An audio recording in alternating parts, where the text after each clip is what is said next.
22 жашыман бери. Бул жака оюн көргөнү келип, акам ат чапканын көрүп анан кызыгып мен ушуга аралашып кеттим да.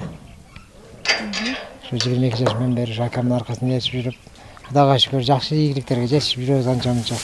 Кече Чыңгыз Айтматовдун 90 жылдык юбилейинде акам биринчи жана 3-чү месттен алды, меники 4-чү болуп калды. Ушинтип мурунку Нооруз оюндарында жакшы эле 1-чи, 2-чи, 3-чүсү менен келип атканбыз. Аркабыздан жүгүрүп эле.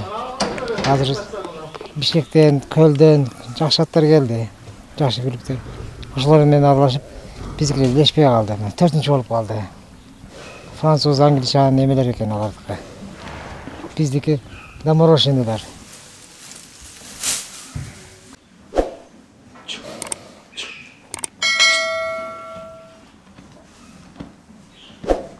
Таза кандуу болсо жакшы болот. Таза кандууларды экстрейлери бар.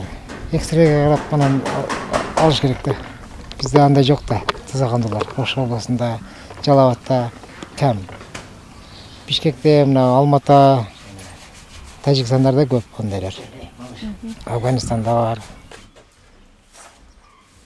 Эң жакшы ат менен мен Тажикстанга бардым, Өзбекстанга бардым, ал жерде 1-ди, 2-ни утуп жүрдүм. Ал ат сатылып, эки ат сатып бергенден кийин анан бул аттарга эмесип калдык. Азыр эми Кыргызстанда чыга элекпиз пока. 2017-жылы Манас оюндарына бардык. Ал жерде 4-чү болуп калдык.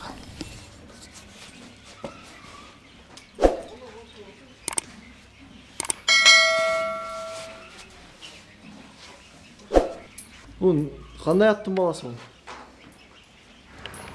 Генетик деген стаканный аттын баласы. Басыра келген.